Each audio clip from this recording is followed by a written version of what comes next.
Good evening, viewers. As you know, that the Institute of Social and Cultural Studies, ISCS India, that as an autonomous organization has been addressing areas like connectivity, trade, and various development trends through national and international events, discourses, and publications with academic forum, as well as the ministry, especially the Ministry of External Affairs, MEA, Government of India. Over a last 1 year, it has been rolling out a collaborative disquisition with the Ministry of External Affairs MEA Branch Secretariat, Kolkata, on Connect to Reconnect. We would like to thank Shri Arup Kumar Shaha, Head Ministry of External Affairs, Branch Secretariat Office, Kolkata, for supporting the Institute's endeavor over this collaborative approach. Thus, as a part of this collaborative approach, we bring to you Chapter 4 of Indo-Vietnam Conjunctions. We welcome you all, especially distinguished chair and all the speakers. It is a pleasure for us to have Ambassador Preeti Saran, former Secretary East, Ministry of External Affairs, and former Ambassador of India to Vietnam with us as our Honorable Chairperson for the disquisition. We are privileged to have His Excellency Sri Pranay Kumar Verma, Honorable Ambassador of India to Vietnam. Thank you so much, sir, for being with us. We also have Dr. Ton Sin Than, Ambassador, PhD, Diplomatic Academy of Vietnam with us, joining us all the way from Vietnam. Thank you so much, sir, for being with us. And amongst our fourth speakers, we have Captain Alok Bansal, Director, India Foundation, and Adjunct Professor at New Delhi Institute of Management. Thank you so much, sir, for being with us. Before we proceed, gentle request. After all the presentation at the disquisition, we are likely to have a discussion session which will be facilitated by our Honorable Chairperson. For your questions to be answered, please mention your question. Please mention the name of the speaker you want your question to be addressed and sent to us over chat box. Again, a warm welcome to you all. And now I would like to hand the disquisition to our Honorable Chairperson, Ambassador Preeti Saran. Ma'am, please take it over from here. Thank you. Thank you so much for inviting me to this very distinguished gathering and a very distinguished panel to discuss discussion on India-Vietnam conjunctions. I'm really delighted to participate in this event, particularly as it is being held within months of a very successful summit that was held between our two prime ministers last December. You're all aware that India-Vietnam relations are marked by very frequent high-level visits. But this was for the first time that such a summit at the highest level was held virtually in the wake of the COVID-19 global pandemic. It was a strong reminder of how drastically we've had to adjust to changing ways of interaction in the last 1 year. As you're all aware, in India, we are battling a second wave of this virus, which is more vicious and more virulent than the first one, but we are confident that we'll tide over it.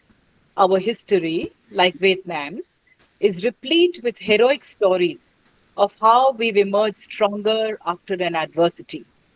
We're also deeply appreciative of the support that we have received from Vietnam during this crisis. Once again, a reminder of how India and Vietnam have always stood with each other during the most difficult times in our nation building efforts. Needless to add, the pandemic has adversely impacted several aspects of our dynamic, robust bilateral relations, especially in our trade, in our tourism traffic, in the direct flights that had started just a few years back, and of course, people-to-people contacts. In spite of such a setback, our two countries, when our prime ministers met virtually in December last year, adopted a very forward-looking document during the summit on the joint vision for peace, prosperity, and people, and also a plan of action for the next 2 years, expanding our cooperation in different fields, including defense, scientific research, nuclear power, petroleum chemicals, renewable energy, and cancer treatment. New agreements were also signed and new initiatives were launched in our development cooperation and our cultural protection, highlighting the importance of the three C's in our relationship, that is, connectivity, commerce, and culture. In the emerging geopolitical and the geoeconomic landscape of our region, India Vietnam Security Partnership has contributed to peace and security in the region. Our defense cooperation, in particular, is driven by deep levels of mutual trust, of understanding and confidence, and marked by high level visits, capacity building programs, industrial and technological collaboration. Given the similarity of platforms, of course, there is immense scope for enhancing this cooperation through the lines of credit, starting with a high-speed guard boat, the first of which was in fact handed over during the summit in December, and other projects. I'm sure that these will further institutionalize defense exchanges through mutual logistic support, regular ship visits, joint exercises, exchanges in military, science and technology, information sharing, and cooperation in UN peacekeeping. In spite of growing trade, which has risen from $200 million in 2000, today it is $12 billion, which is a huge and a very attractive figure. But we recognize that in spite of this very attractive $12 billion trade today, it is not commensurate with the levels of economic development or the potential in our bilateral trade and the economic relations. Likewise, although India is one of the top 10 investors in Vietnam, I'm sure we can do better, just as Vietnam can do much better in its investment into India as well. There are several complementarities in our trade and investment, which we should harness better, taking advantage of the opportunities available in each other's countries, whether it's hydrocarbons, new and renewable energy, agriculture, agro-processing, information technology, telecom, automobiles, textiles and apparels, or pharmaceuticals. We have a robust framework in position, including secretary-level subcommission on trade, that encourages and assists our business community, but I'm sure we can do better. Our discussions today provide an occasion to rethink how to deal with all the challenges that confront us today, especially in the wake of this pandemic, explore new opportunities, new avenues, expand cooperation with new supply chains and new ways of trade and investment. Vietnam is an important pillar of India's Act East policy and an important partner of our Indo-Pacific vision. We have worked very closely in multilateral forums for mutual benefit. This year, we have initiated celebrations to mark the 5th year of our comprehensive strategic partnership and the 50th anniversary of our diplomatic relations. We are both concurrently members of the UN Security Council, and I'm sure we can work together to advance our shared values and strengthen multilateral and regional cooperation, notably through international instruments like UNCLOS and regional frameworks like ASEAN and its related meetings and the Mekong-Ganga cooperation. We share common views on many global issues and face similar challenges, including the need for all countries, big and small, to follow a rules-based international order. Today's discussions can be a good opportunity to analyze how we can expand our mutual cooperation in new areas under the rubric of today's webinar, Connect to Reconnect. As I mentioned earlier, and as was introduced by our coordinator, we have today a very rich panel of speakers who would address us. I would certainly like to thank the organizers, that is the Institute of Social and Cultural Studies, as well as the Branch Secretariat, Kolkata, for thinking of this theme and putting together such a distinguished panel of speakers. What I will do, and I'll request our speakers, is that we can follow the following order. We can request Mr. Do Than Hai, Counselor and Deputy Chief of Mission in the Embassy of Vietnam in New Delhi, to start, followed by Ambassador Pranay Verma, And then I'll request Ambassador Ton Sin Than to please make his opening remarks, followed by Captain Alok Bansal of India Foundation. I request that in the opening remarks, each of the speakers perhaps restrict their first speech to about 8 to 10 minutes, because we have time until 5:30. It's already 12 minutes past 4. So if each of the speakers were to devote around 8 to 10 minutes in their opening remarks, we can then come back with additional discussions. And maybe I will then request each of the speakers to respond to some of the questions that will be raised by the others in their opening remarks. So with that order of business, may I request Mr. Do Than Hai to kindly begin his presentation. Thank you.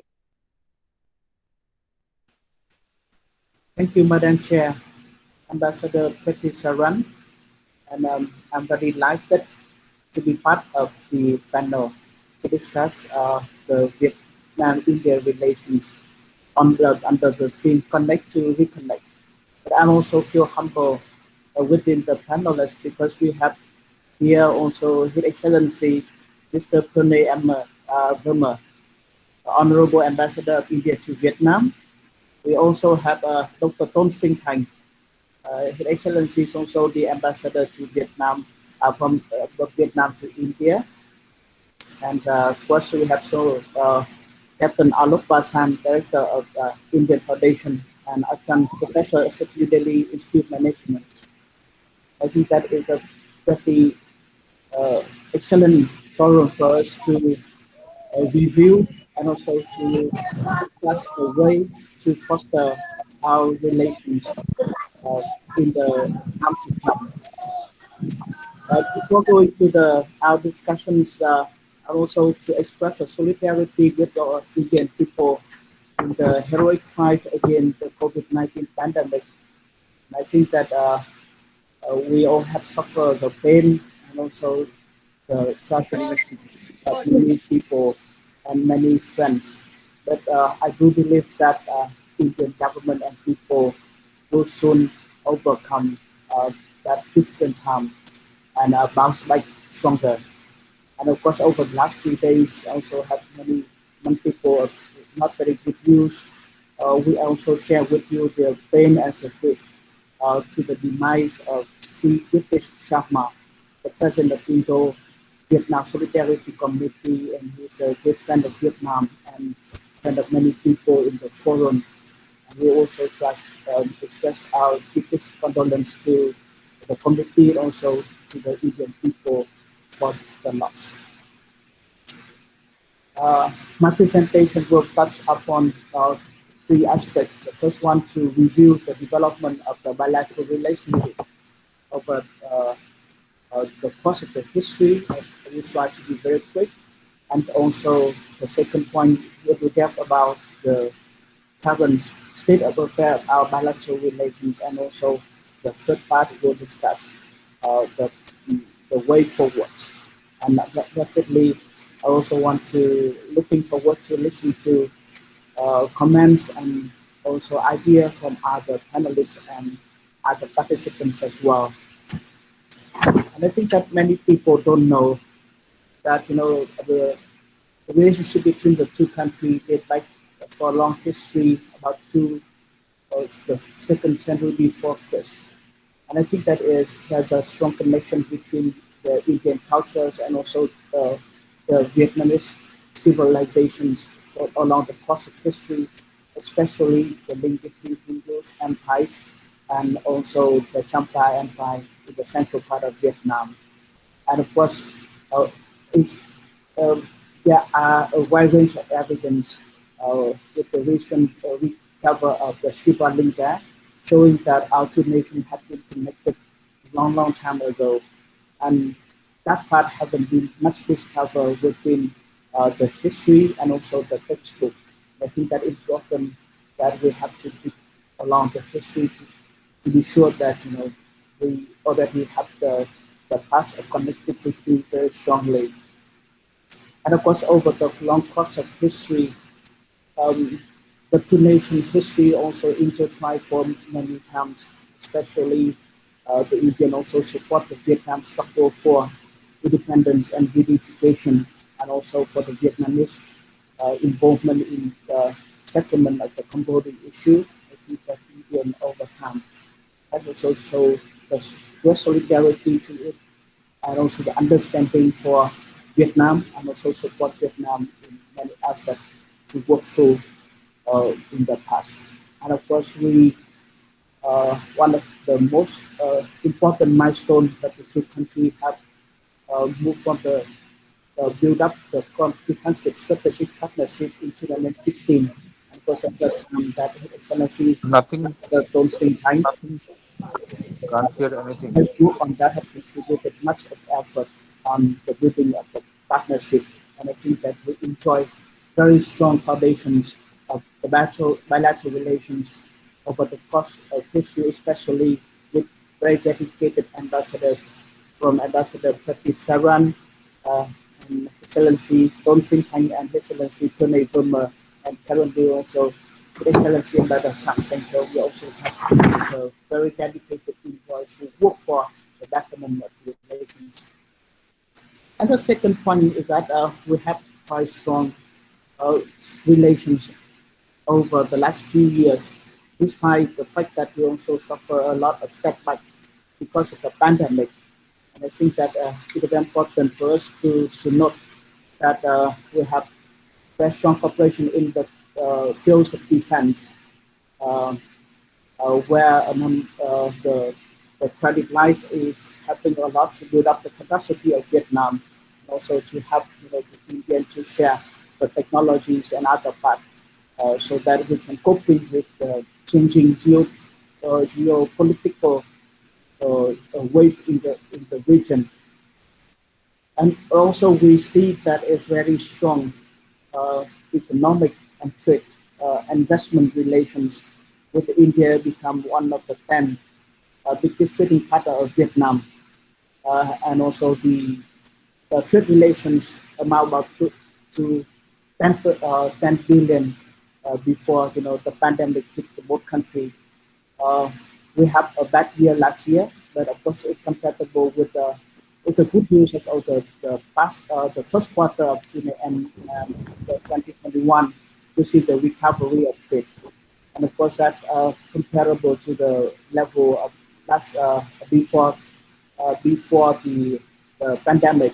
If we continue that trend of about 1 billion uh, US dollar per month, we will reach about 12 to 13 billion. So that is significant numbers that we have, and we do hope that the current wave of the COVID-19 won't stop that recovery on that trajectory.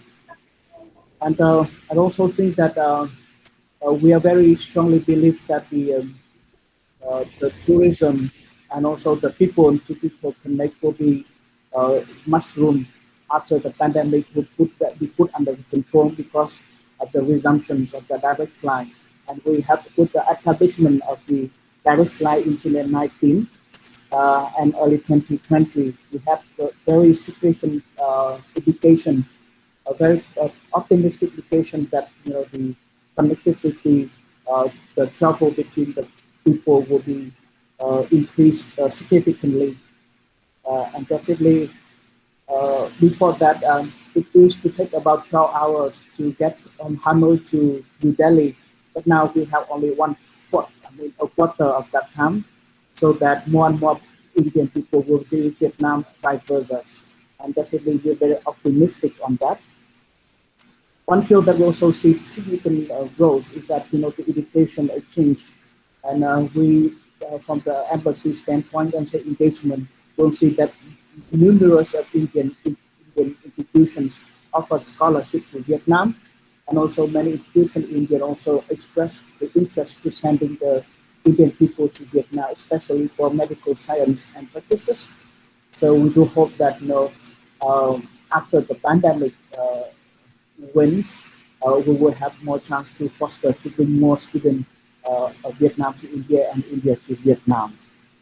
And definitely many people were talking about the infrastructure connectivity, but I think that is that in that field we do it takes time, and definitely we have to put into perspective that the East-West corridor would take time to establish. I do hope that the maritime growth, the link between our ports will be deployed very soon, and that's very helpful because our trade is booming. On that part, I will move to the pathway to the futures, and I'm perfectly very optimistic about the relation between the two countries, especially built on the joint vision statement between the two prime minister and also the POA, the Plan Action signed by our two foreign minister. And in that very important documents, I think that we have laid out many lines of actions to expand our cooperation in all fields from defense, security, economic, investment, science technologies, and also energy and people to people. I want to also emphasize that the thing that we have arranged a project that will be carried out this year along the way, especially in terms of people to people. Um, we have a number of current projects, but I think that important that we have the conference on the cultural and civilization links, and we also have the project on encyclopedia of Indian and Vietnam cultural and civilizations. And we have also promote the Buddhist link between Vietnam and India. And of course, we're talking about how to make it as a greater presence in the scholar books and film productions and the exchange of scholars and everything. And we do hope that definitely the greater exchange between the educations and research institutions between the two countries will contribute to the greater understanding of the people.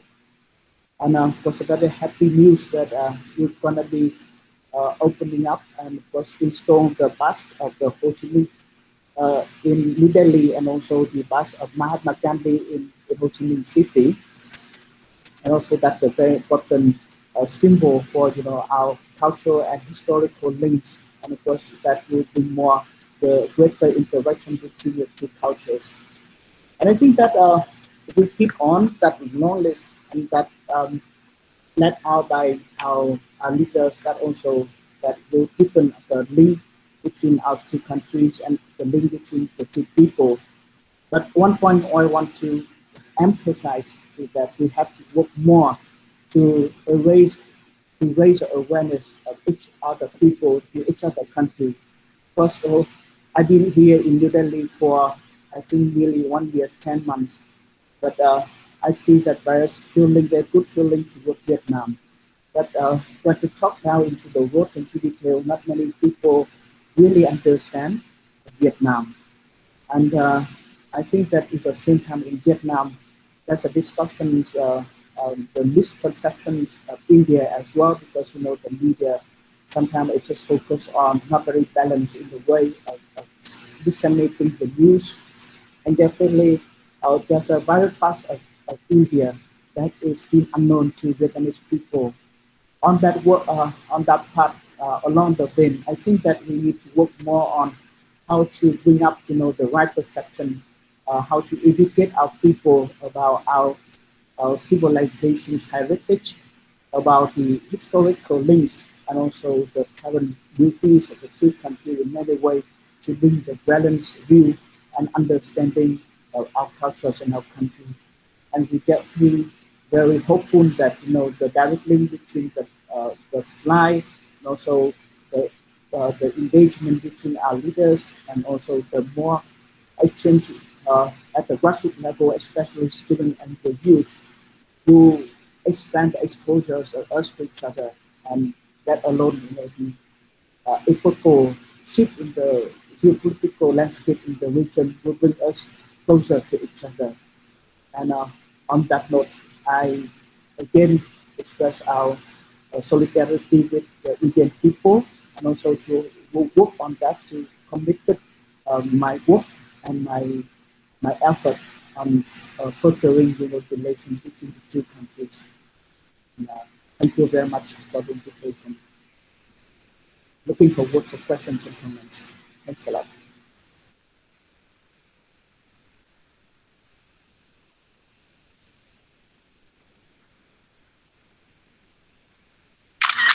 Madam, please unmute. Sorry. Thank you, Mr. Dotan Hai, for such a good summing up of the current state of our bilateral relations. First and foremost, thank you for commiserating with us in our difficult times, and we really appreciate that.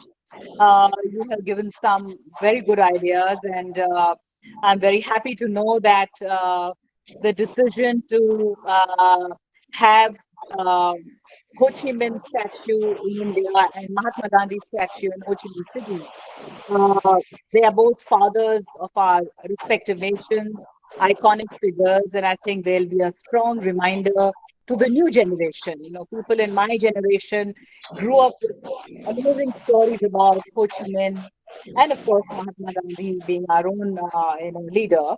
But I think the statues will be a strong awareness creation for the younger generation about the contribution these leaders have made in nation building as well as in our bilateral relations.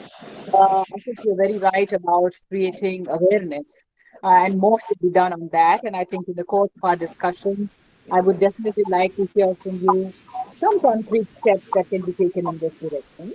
But before we revert back to your thoughts on that, I will request Ambassador Pranay Verma, the Indian ambassador to Vietnam, to kindly make his opening statement. Ambassador Verma, you have the floor. Thank you, ma'am. It's good to see you and all colleagues on this webinar.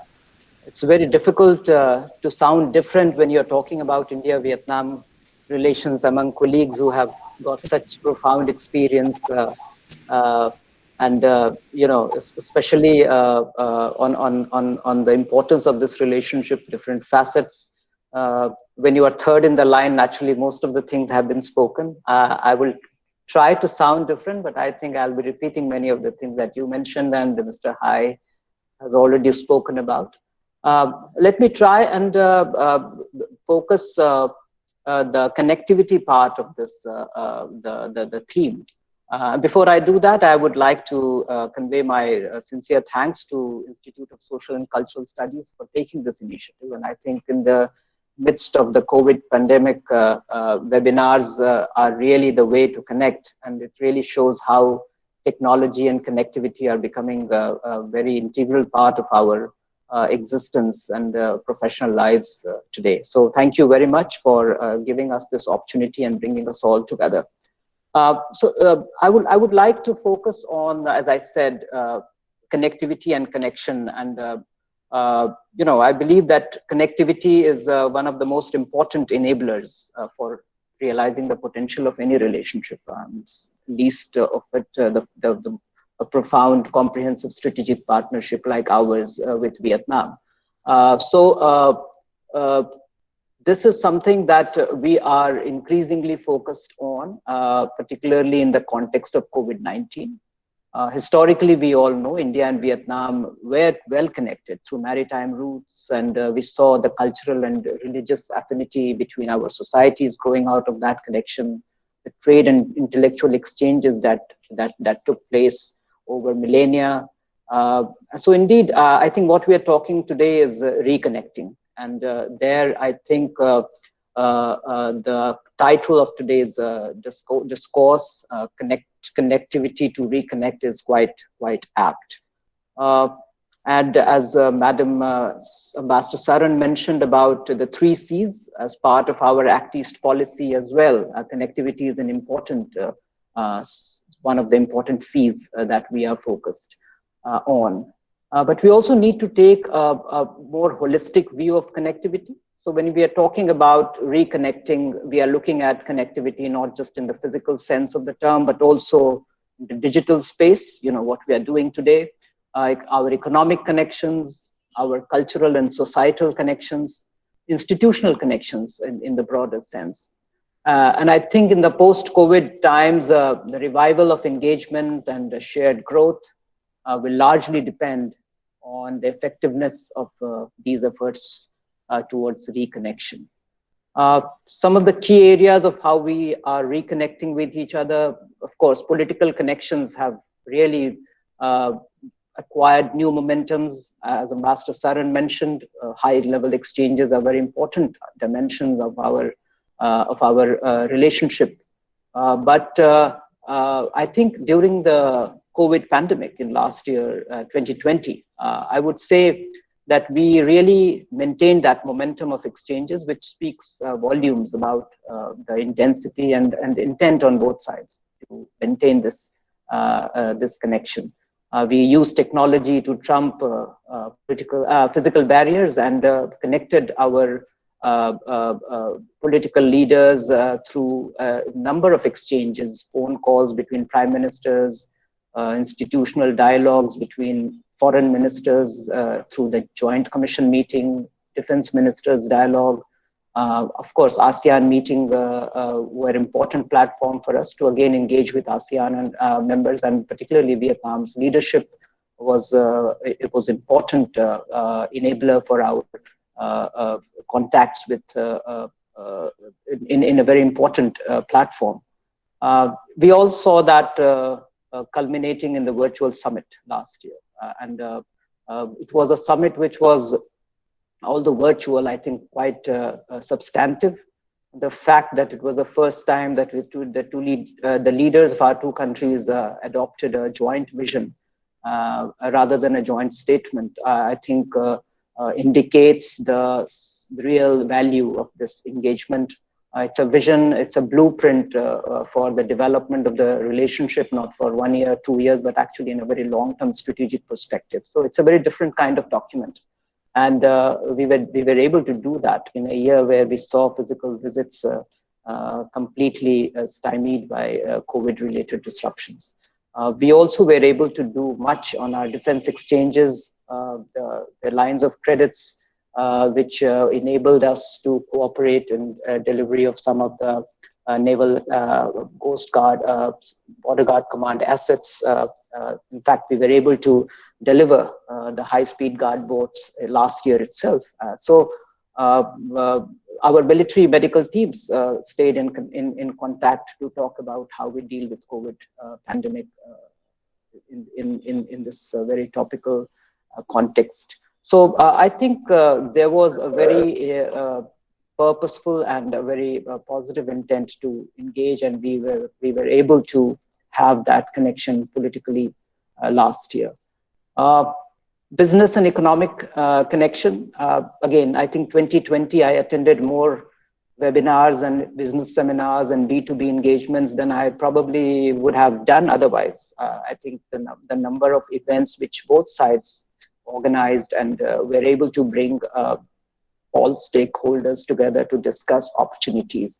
And it in some way reflected the fact that, you know, we had started, and I always believe that COVID is an opportunity in crisis. You know, it has forced us to rethink business as usual, to explore new partnerships and supply chains, because we all suffered since last year, since the outbreak, how it affected our comfort zones. And I think then exploring these new partnerships and supply chains, looking for resilient and trust-based supply chains, we look to each other. And this was manifest in the number of the enhanced number of engagements that we saw between the business community. So, you know, at the end of the year, despite the disruptions, we were able to reach $10 billion of bilateral trade, which I think is quite commendable. Of course, we are well below what I believe is the potential, considering that we are among the two fastest growing economies in the region. It's still, you know, a glass half full, but I would just contextualize in the situation where we had such unprecedented disruption, and to reach that kind of trade engagement was, I think, commendable. And I also noticed many of these webinars, a lot of investment interest from both sides. I think we are also noticing Vietnamese investors now looking at opportunities in India, and I think this is a good thing as we have you know, more and more big investors emerging in Vietnam, as Vietnam's economic capabilities are growing, and it is looking outwards. India definitely is one destination that we would urge them to look at. So in areas like infrastructure, energy, IT, we saw a renewed interest in investment. And I believe the new opportunities emerging are very clear. As India is trying to get past the COVID disruptions, trying to integrate more intently with the global value chains and through its Atmanirbhar Bharat or self-reliant India vision, which is actually about creating capacity at home by integrating with the world. So that, together with our vision for becoming a $5 trillion economy, which is a very stated objective, our economic objectives, national objective, and together with Vietnam's own vision for becoming a high-income developed economy by 2045, I think provides the overall strategic perspective or opportunity for our business communities to look at while they're engaging with each other for long-term opportunities. Cultural connection, I think we took many milestones, we achieved many milestones and took many initiatives last year. Cooperation in heritage conservation is something that I would like to point out. We have been doing it, has been a successful model of how we have been able to use conservation cooperation to rekindle our cultural affinity and connect cultural aspects of our engagement robustly. I think the example I would give is of a discovery of the Shiva Lingam in Misan, where we are doing the cultural conservation project. We are going to do 3 more projects, which was announced during the virtual summit, of similar cultural conservation projects in different provinces of Vietnam. Then we also saw, 2 important cultural icons of India, Ganesha and Gajasimha, being designated as national treasure in Vietnam by the Vietnamese government. So that again resonated very well among the people of India, and brought home the point that we are so much more closely connected culturally than we imagine. The project for encyclopedia that Mr. Hai mentioned, I think it's an important project. We are trying to create something which will be an important treasure for the future generation by compiling together all that went into the past. Because there is nothing like that kind of a resource available at one place. And we believe that the encyclopedia will be an important marker to educate our younger generation to understand the profoundness of our cultural connection. Buddhist Links is another area where we are trying to work. We have just, in our culture center, started a project for developing an interactive platform where people can have a more comprehensive understanding of our Buddhist linkages.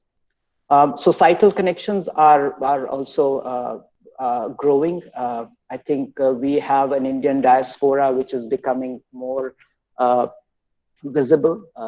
The numbers are about 5,500, but it is a growing number. And I believe that a diaspora in any country's relationship plays a very important role. So we really hope that the diaspora bridge will further bring the societies close. And then we saw some of the manifestation of it when the direct flights were started in 2019. There was a visible increase in the number of Indians that you would find on streets of Hanoi.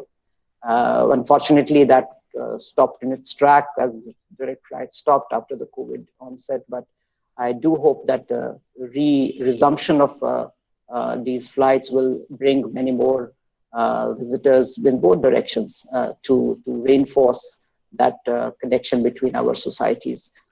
Connecting youth, I think, is a very important thing that we need to look at if we are really serious about reinforcing that connection for future. In the virtual summit, we have again taken up a project for cooperation in textbooks. How could we introduce references about the glorious past of our cooperation, of our exchanges, so that it becomes a permanent resource for younger generation to study and retain. And because many people are passing off from the stage now who were involved in those personally. And I think textbooks are an important platform where we can keep those memories intact and talk about and educate our younger generation. I would mention about our QIPs, the Quick Impact Projects, as part of our development projects, which I think has really been able to connect our grassroots very well. We are now doing 10 projects rather than the earlier 5. We have increased the number to be able to do more such projects in many provinces. These are small development projects which are quick gestation, small investment. So projects like water resources in Mekong region, which is a problem. Water scarcity is a big problem. I think has resonated really well among the grassroots community in Vietnam, and I think that's a strong manifestation of our connection at a social level also. Physical connectivity itself, I think, is something that we are now looking at increasingly seriously. Beyond air connectivity, I think we are now getting into the land connectivity. It is being talked about for some time, but I think now there is a greater focus and intent, because we realize that a land connectivity has to be an important component of our Act East policy. We have to realize the potential of our relationships. We have to have a land connection, and it's very logical to look at. If you look at the map, Vietnam is actually the land's end of our eastern neighborhood. So having a connection from our northeastern states up to Vietnam is a very natural, very logical connectivity aspiration that we should have. We are talking about extending the India-Myanmar Thailand trilateral highway that we are working on right now to Laos, to Cambodia, Laos, and Vietnam. And I'm happy that AREA, the Economic Research Institute of ASEAN and East Asia, has done a pre-feasibility report also on this, which was released last year during the ASEAN summit. And they have identified alignments, etc. So there is a more purposeful, more focused approach to help realize this long-standing idea and vision. One area where we lack a little bit of shipping connection. I think that's something that we would like. We are working to promote that as our part to enhance our business connectivity. The $1 billion line of credit, which Prime Minister announced a few years ago during the ASEAN summit, is an important platform, and we have been urging government of Vietnam to take advantage of that. It can be used to develop both physical as well as digital connectivity projects. And I think it fits in well within the larger framework of our approach towards extension of trilateral highway to these 3 countries. Digital connectivity, again, I don't think I need to emphasize the importance of digital ecosystem for post-COVID recovery. It's enhanced use of technology in doing business is now becoming increasingly apparent. We have introduced measures like e-certificates of origin to make it easier to do business, take advantage of our free trade arrangements. Virtual businesses engagement, B2B I have mentioned, but I think we need to do more to introduce technology in our business engagement to promote our business. In IT itself, in the industry 4.0, I think there are new opportunities emerging. We have this Digital India mission, very ambitious, and Vietnam has its own national digital transformation strategy. Vietnam is looking at 20% of its GDP coming from digital economy by 2025 and 30% by 2030. These are ambitious targets, and I think they open up a whole host of opportunities for us to engage in this. And investment in IT sector is something there where I find both sides now working, as I mentioned, with some renewed interest. Uh, we have also utilized e-ITech, our ITech program, in a virtual platform to promote greater academic exchange in new technology like big data, data analytics. And actually, we did one with Vietnam National University in Hanoi in 2019, together with Indian Institute of Technology, Madras. And that proved very successful. So I think those are some of the efforts that we have made to bring our Industry 4.0 discussions into more practical implementation. And I see new areas like e-commerce, fintech, smart city, startups now becoming more than just routine mentions in our discussions. And there is a greater interest being shown by specific business, niche business sectors in both our countries who are willing to talk about these connections. So I think looking to the future, I would say connectivity remains a paramount priority, and connectivity in its various manifestations, both physical and digital. Connectivity is an important pillar of our Act East policy, our Indo-Pacific vision. And with Vietnam, when we are celebrating 5 years of our comprehensive strategic partnership, 50 years of diplomatic relations next January, and we both turned 75. We are going to turn 75 soon. Vietnam just turned 75 as a modern independent nation. I think these are important markers for us to reaffirm our focus and reaffirm our intent to work in these areas. I thank ISCS to highlight this focus through today's deliberations, and I also thank them to give me this opportunity to share my thoughts with you. Thank you. Thank you, Ambassador. Thank you, Ambassador Pranay Verma, for sharing these important updates as far as India-Vietnam relations are concerned under the rubric of connectivity. Now, before I request Ambassador Ton Sen Than to make his opening remarks, I just thought I would take this opportunity to thank all the other participants. I can see that there has been a lot of interest in this webinar, and a series of questions have come in even as our speakers have been making their presentations. I'd be very happy to revert with some of the questions that have come up in the course of the presentations. I thought I will give a heads up and maybe focus a couple of questions to Mr. Do Than Hai, and then also to Ambassador Pranay Verma, so that when we come back in the second round, perhaps you might like to address some of these questions. So in the case of Mr. Do Than Hai, I think there's been a lot of interest expressed in our participants today on congratulated Vietnam, one, for having managed the pandemic. And so there's been a lot of questions raised as to how is it that you managed to do so well, considering that the origins of the COVID-19 virus was right next door. And how did you manage to keep yourself insulated when the rest of the world is in the throes of the most disastrous consequences of that? It is something that we would naturally like to, as close friends, work with Vietnam in the future, not just on how you managed, but on other aspects of this particular pandemic. So that would be one question I thought I would alert Mr. Do Than Hai if he could kindly address that question. Second question I'd like you to please mull over is in the context of the vision document that was adopted by our leaders, where paragraph 10 talks about the potential of oil exploration, possibly also in third countries, which I think is an important way what Ambassador Pranay Verma said, that Vietnam is now looking outwards.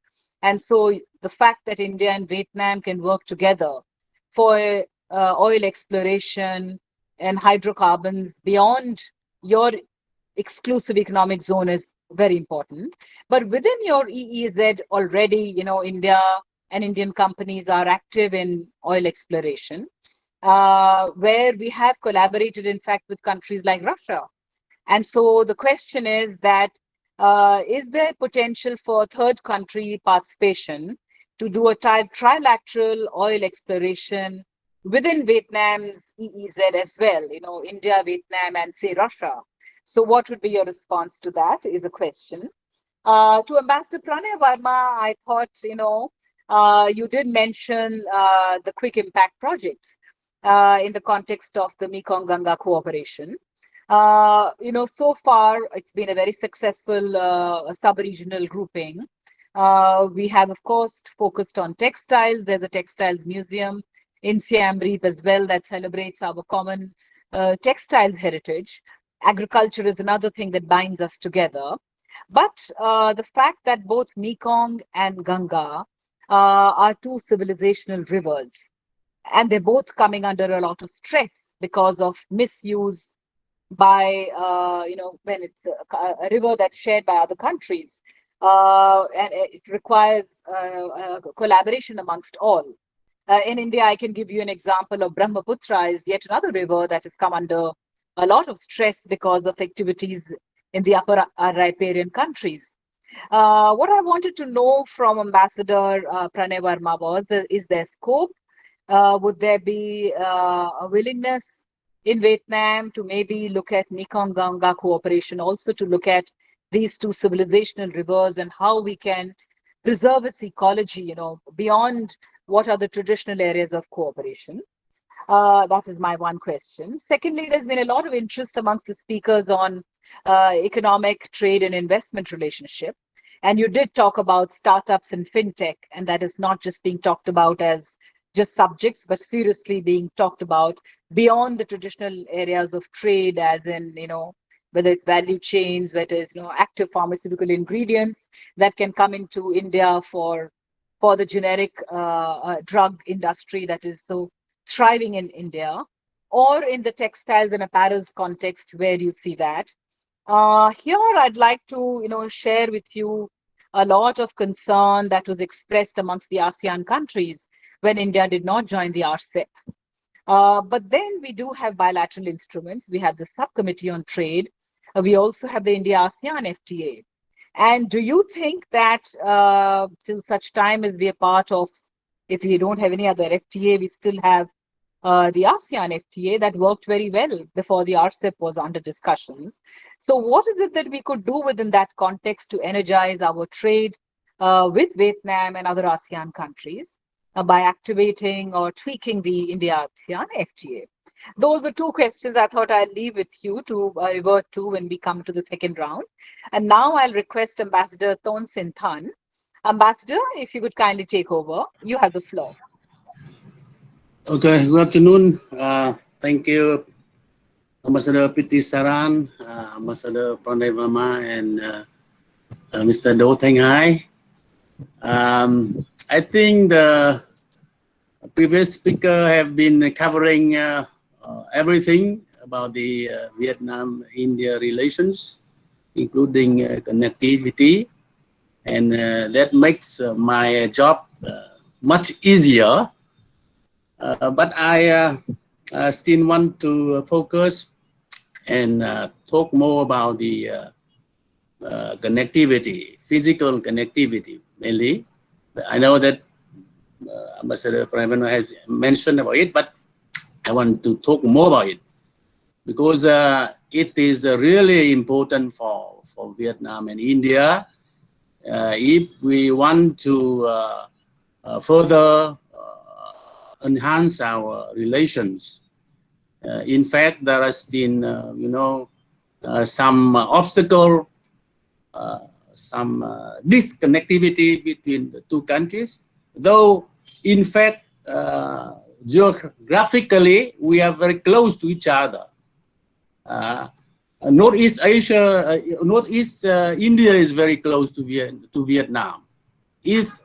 Imphan, I have checked that Imphan to Hanoi is equal distance to Imphan to Delhi. So if we fly, it's also very short distance, and by road and so very short distance. But still there's some obstacle. But I'm still quite optimistic because. In fact, the two countries, our leaders have already the vision and we have some effort and plans for improving the connectivity between our two countries. There are in fact a lot of plans and projects. I can mention here in, for example, the air connectivity. We have been trying a lot, and the direct flight has started early last year. Only because of the pandemic, then we have stopped. But I believe that it will reconnect again soon after the pandemic.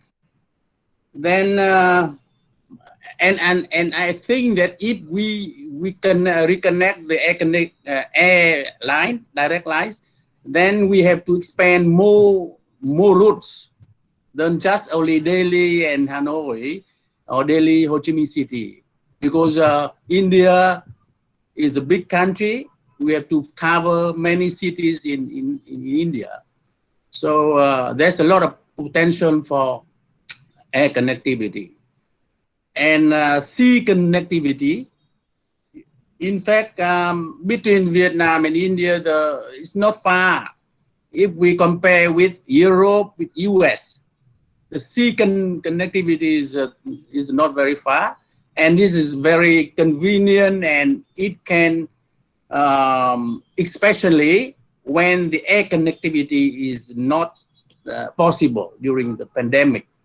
So sea connectivity, and we have planned already have a direct sea lane before 2015. The two countries, the vessel of the two countries have to stop at Singapore. And now they can pass Singapore and go directly to Chennai, for example. And then it takes only 15 days or 12 days only. And now I think there are plans to build more ports in the eastern side of India, so that, and Vietnam also been many ports, so that the sea connectivity is, I think, quite, has a lot of favorable condition. And the third kind of connectivity is the land connectivity. There's planned already. There's a project for trilateral highway. I've been there in Myanmar where the highway starts, and there's also plan to expand the trilateral highway to Laos and Vietnam, and this, but still there's some I think the feasibility study already. So I hope it will be realized. And there's also plan to connect by railway connectivity. There is already planned, I think, the studies on 2 railways from Delhi to Myanmar, Thailand, then Ho Chi Minh City, and another way to Hanoi. But this still a plan. Then there are some projects, some on the economic corridors to connect the east-west corridors of Vietnam, Laos, and the economic corridor to India. So there's a big plan for economic corridor already, and also the Mekong Ganga plan. And this is a very big potential, because Vietnam recently has a project to develop the infrastructure and build Vietnam as a hub for other countries to connect with Southeast Asia by land and by sea. And another kind of connectivity is digital connectivity. I think digital connectivity between two countries is quite good. During the pandemic, we can still have interaction by digital online meeting. So I think it's good, but we can continue even after the pandemic, and because it's quite convenient and fast. So, but I think the two countries should also improve the digital infrastructure in both countries, so that the digital connectivity can be better. So in conclusion, I think there are very good favorable conditions for improving connectivity between the two countries. But there are also some, if we can overcome some obstacles, especially implementation issue, whether there are quite many projects, but many are still on the paper. So if we can make implementation faster, then we can improve the connectivity. Then we should concretize the vision, the ideas to the concrete projects, and also maybe the problem of funding. But there's also possible we get the funding from other big economies like Japan. Japan has shown that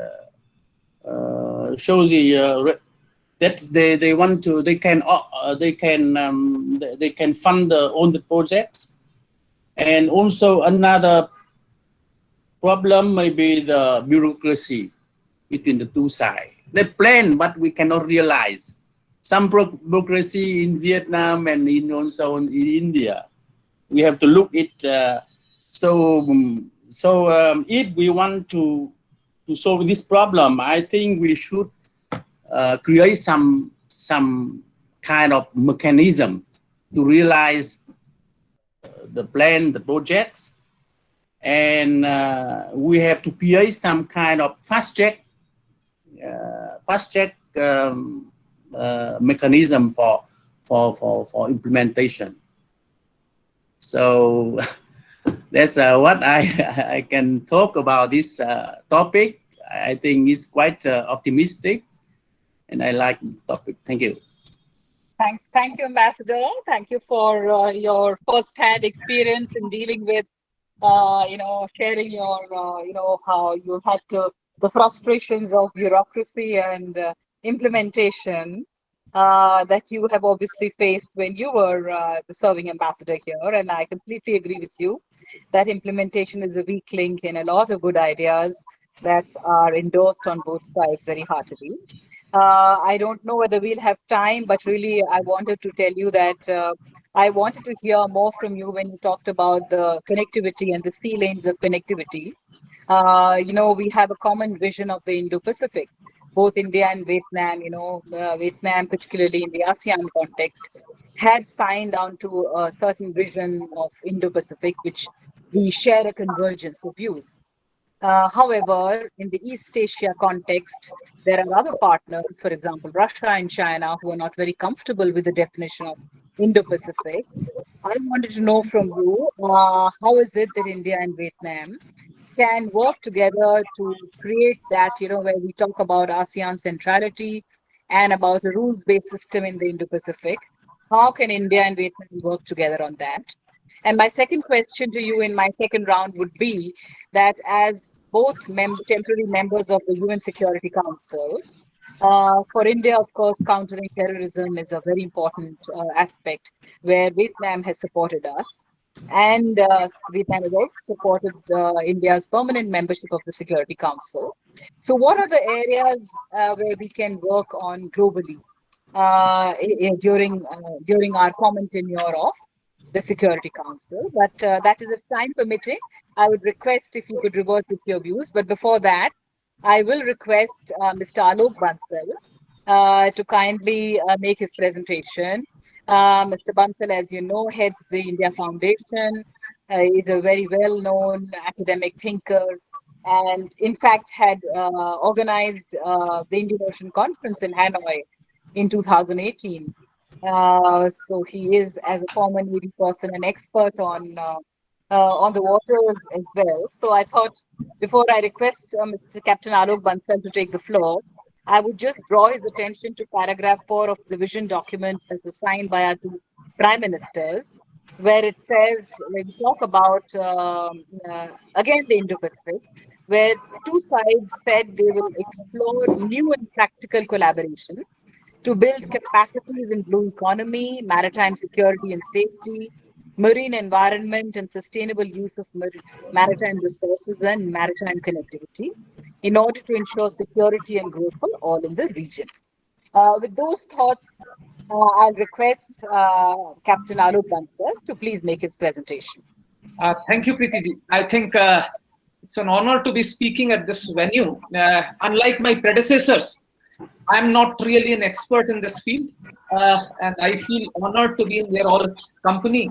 And whatever I wanted to say has already been said by the previous three speakers, but nevertheless, I'll go through the motions. Well, Vietnam and India have a strong relationship. I think that that's a no-brainer.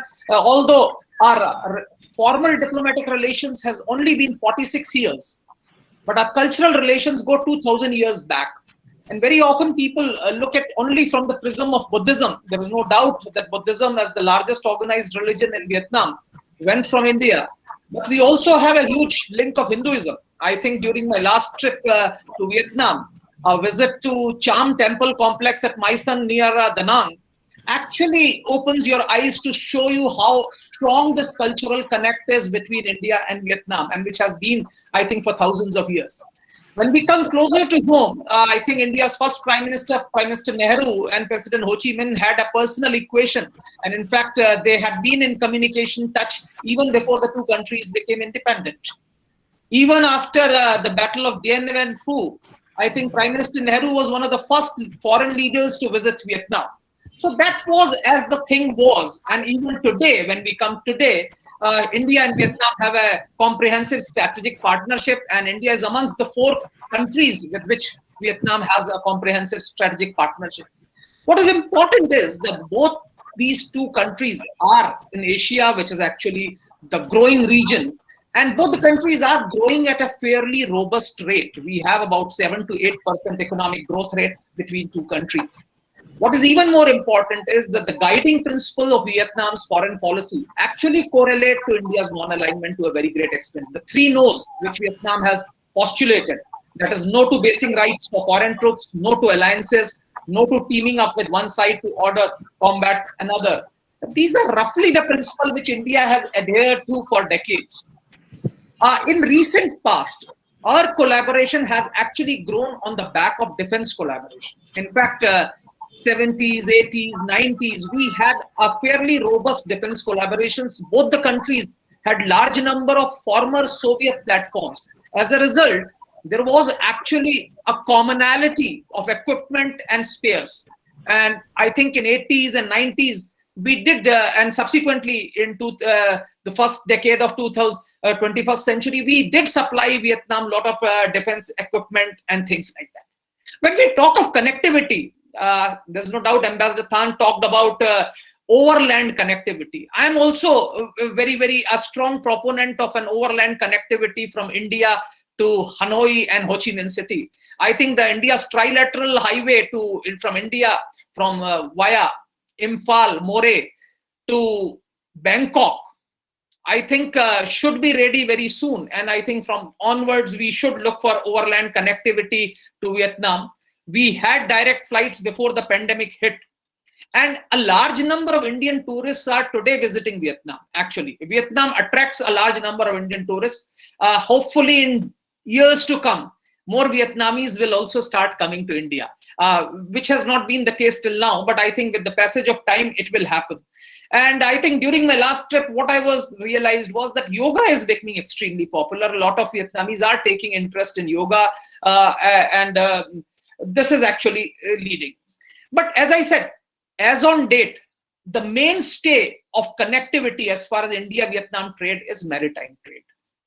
And both the countries are committed to freedom of navigation. Now, this is very important. Freedom of navigation through the South China Sea. And as Preeti said, both the countries will like to collaborate in Indo-Pacific on blue economy, maritime security, maritime connectivity. Now, this is very, very important. What India has done to the world is that we have shown to the world how we can adhere to rule-based mechanisms to resolve intricate maritime disputes. The way we have resolved our maritime disputes in Bay of Bengal. And I think we support Vietnam's contention that no unilateral authorization of territory in South China Sea can be accepted. And I think both would like that international mechanisms, UNCLOS, Permanent Court of Arbitration, etc., are actually respected by various actors as far as freedom of navigation in South China Sea is concerned. And the countries in this particular part adhere to rule-based international order.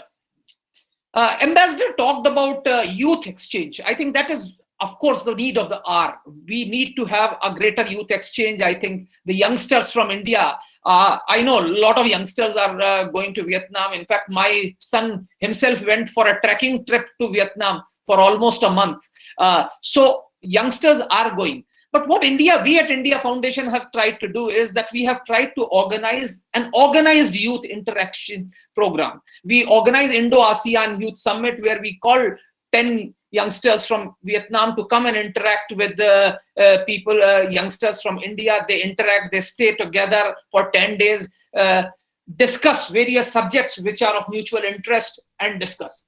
Now, with this sort of a thing, I think what we are building up is trying to build up a robust relationship for future generations to come. And that is what is very, very important, because India and Vietnam have, by and large, a convergence of interests as far as international order is concerned. Of course, one issue which was brought in was of the pandemic. I think in the initial period of pandemic, we had a lot to learn from Vietnam. We had actually requested Vietnamese ambassador to give us a talk as to how successfully Vietnam had handled the pandemic. And we have tried to educate people that we need to do that. And I think even now, there is a lot of collaboration that we can do. Indian vaccines through COVAX are expected to reach Vietnam in future. And I think we would have greater collaboration in times to come. Having said that, for paucity of time, and since the chair wanted to have some discussion, I would, I think, stop here and take on anything. But as I said, defense collaboration has been the mainstay in recent past of our coming together. And in that also, it is the maritime collaboration that's been very, very important. Indian warships have been visiting Vietnam, including those ports which have hitherto not been visited by other countries. So we have been fortunate in having a robust defense relationship with Vietnam. Thank you very much. Thank you, Captain Alok Bansal. Thank you for also kindly focusing on the areas of maritime cooperation. Of course, I'd be happy to hear your thoughts. Maybe you need to do a separate seminar on blue economy between India and Vietnam. And I'm sure there'll be an opportunity for that. We are running out of time. It's almost more than 5:15, so we've less than 15 minutes just to wind up. I think actually we'll have just 10 minutes to go amongst the four of the speakers. It may not be possible for each one of you to respond to the specific questions I asked today. Perhaps Mr. Mukherjee will have to organize a second seminar for that. But what I will request is, I will request each of the speakers to take 2 minutes to give their concluding remarks, responding to any of the issues that were raised either by me to you specifically, or have been raised by the other panelists.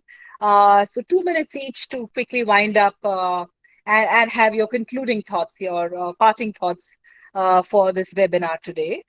So with that, I will request Mr. Do Than Hai, if it's possible, to respond to the questions I raised on the pandemic as well as on the oil exploration with third countries, or any other issues that you might wish to address. So 2 minutes to you, Mr. Do Than Hai. Thank you very much, ma'am. And of course, I think that's very interesting and very informative forum. And also, I would like to thank the Institute for Social and Cultural Studies and also the Indian Ministry of External Affairs for organizing that. And I do hope that we will have more that type of forum in the very near future, because we have so many things to talk about. With regarding to the two questions given to me, I think the very first question I will try to be very quick. I think the Vietnam experience and also success in dealing with the pandemic so far, we attributed to three factors. Of course, there are many, many factors, but I think that the three very important factors that should be taken into account. I think the first one is early intervention. I mean that the awareness of the pandemic and also the how significant threat to the society we perceive. So when we deal with SARS and when we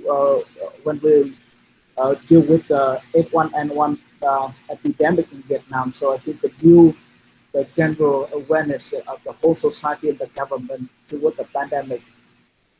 So we do have the early intervention measures taken to cope with the newly emerging threat. I think the second is that the right set of the policy, especially the government of Vietnam, has made a very difficult positions and policy is that they not willing to treat the life and also the health of the people community to the economic benefits. So it's mean by that we put the health and the public health above the economic practices. So on that way, set of measures will be taken very aggressively to prevent the interventions of the pandemic, especially in Vietnam. The ambassadors or other people will see that we do the very hard contact tracing, quarantining policy in a way that to prevent the spreading of the virus. And the third factor, I think that is important that the cooperation from the society, especially the ordinary people, information and also the many type of complexity has been conducted in any way that to raise the awareness of the people about the threat to the community and by that. So that is important that the people understand and cooperate with the government one way or another to have the to protect themselves and also protect the community. And I think that very important factor in one way or another that we have what kind of the whole society approach to the pandemic. I think there's a second questions about the possible cooperation in the Vietnamese EEZ in the oil and gas activities in Vietnamese EEZ and also elsewhere in the world. I think that our consistent policy is that to to protect our legitimate interests in the under UNCLOS, the United Nations Convention on the Law of the Sea, and we do protect also the investors' interests there as well. And the number of activities is going on in Vietnam. Of course, we have the joint ventures with the ONGC and also with the ISCS operating in Vietnam at the moment, bring up the hundreds of millions US dollar profit to India. Of course, we continue with that. And of course, Vietnam is more open to the corporations in abroad and in other countries as well. But the one thing that is important is that we have to take the profitability and also to take the feasibility in into account, because in many ways and others at Vietnam we do have some investment overseas in the oil and gas activities, but so far not many are successful. On that perspective, we do hope that we have a chance to cooperate with the Indian counterparts and enterprises in how we have profitable investment in terms of oil and gas exploration overseas. Thank you. That's also my Thank answer. you so much. Thank you. Thank you for that response. Master Pranay Verma, you have the floor for 2 minutes. Thank you, ma'am. I'll be very quick. You asked me two questions, one on the water resources issue under the Mekong-Ganga cooperation and the other on the India-ASEAN FTA. On the Mekong-Ganga cooperation, you would recall, ma'am, that in 2019 ministerial statement, we actually added 3 new pillars in our Mekong-Ganga cooperation framework, and one of them was water resources, in addition to SNT and skills development. So clearly, water resources has come to acquire a very important focus in the Mekong-Ganga cooperation discourse that we have. The projects that we have taken in Mekong Delta region, 7 water resources projects. These are small, $50,000 each project, but very, very useful to alleviate some of the water resources distress that people are facing in that region. And there are, of course, widespread concern in Vietnam about the water situation in that part of the region, and we are trying to play we're trying to make some contribution to alleviate those concerns. So water resources does and will remain an important focus of that. The second question on ASEAN-India FTA, I think there is, I think you used the word the right tweak, and I think that's what we have been, again, stressing on. The ITIGA, which is the ASEAN-India Trade and Goods Agreement, requires an urgent review to make it more relevant to the current times. If you look at the timeline, the ITIGA was negotiated in the first decade of this century, signed in 2009, came into existence in 2010. So clearly it reflects the realities of 10 years, 11 years ago. It doesn't really match up with our respective economic capabilities and expectations. And this is something that we believe will be an important way to revitalize India's trade and economic engagement with ASEAN and with Vietnam by bringing it, by upgrading it. And what has happened is that ASEAN subsequent FTAs with other partner countries have more favorable terms compared to ASEAN-India FTA. And so clearly there is need to bring them at par with the more updated ones if we have to take advantage out of it. So that's something that we are continuing to engage ASEAN partners, including Vietnam, to impress upon them. And we believe that a review will open up new opportunities for our businesses to look at new opportunities and feel encouraged to meet those to exploit those opportunities. Thank you. Thank you, Ambassador. I would now request Ambassador Thorn Sinthan. 2 minutes to you, Ambassador, for your concluding remarks. Yes, as conclusion, I would like to say I support Captain Alok Basan. Connectivity is important. Connectivity in different areas is important, but maybe the maritime connectivity is most important now. And in this connection, I can also say that Vietnam and India share the same vision of Indo-Pacific. In fact, India has a separate vision of Indo-Pacific, but Vietnam, as a member of ASEAN, we also have a vision of Indo-Pacific, and we almost have the same ideas in this vision. And the last, I would like to add some ideas on the lesson of Vietnam in preventing pandemic. As a person who are now in Vietnam, I would like to say that maybe the big lesson is that we have to stop all the gathering, stop all the festival, big festival. That's the biggest reason for spreading the disease. So we have to stick on this. This Vietnam very strict on this. And second, the tracing of the infected person. But I think this lesson for India is difficult because we can apply only at the first stage. When affected are everywhere, it's not easy at all. And the last, I think, not the lesson of Vietnam is vaccine.